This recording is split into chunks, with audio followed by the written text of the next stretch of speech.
За по-малко от час нощи Килифарево потъна. Пороят потопи улиците, влезе в къщите и изчезна и пътя. Водната стихия започва късно с нощи и само за няколко часа Килифарево буквално остава под вода.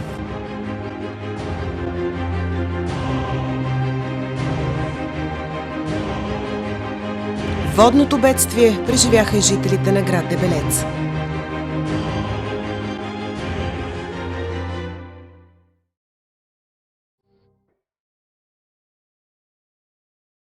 Изживяхме голям ужас. Мина вода 2 метра, потоп страшен, наводнени къщите, унищожена тотално. Единствено, на другия ден мина господин Панов, кмета на община Търново, да навиди, да ни съчувства. Много сме му благодарни на кмета.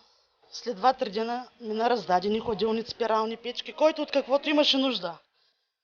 Може би след около месец раздадоха и ваучери, и пари за ремонти на жилищата ни. Няма нещо, което да не си го спомням вече 1 година и може би 2 месеца. Знам всяка една къща, кой къде живееше, кой какви нужди имаше. И най-лошото нещо беше, че тогава трябваше да се оправим сами, защото държавата ни казаха, че няма средства. Това беше 2014 година на 19 юни.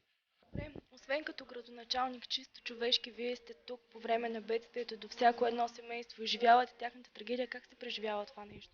Много безсънни нощи, не искам да се спомням.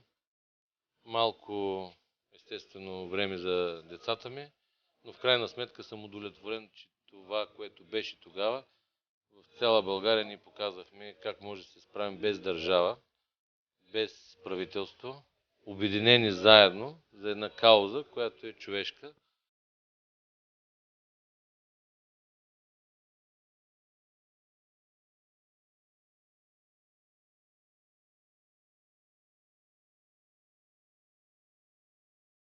Ще го подкрепяме. Той не е подкрепил в трудния момент и ние ще го подкрепим сега.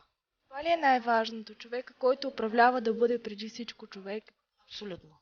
Абсолютно човека, който управлява, трябва да е човечен, да е с народа, с болките на хората.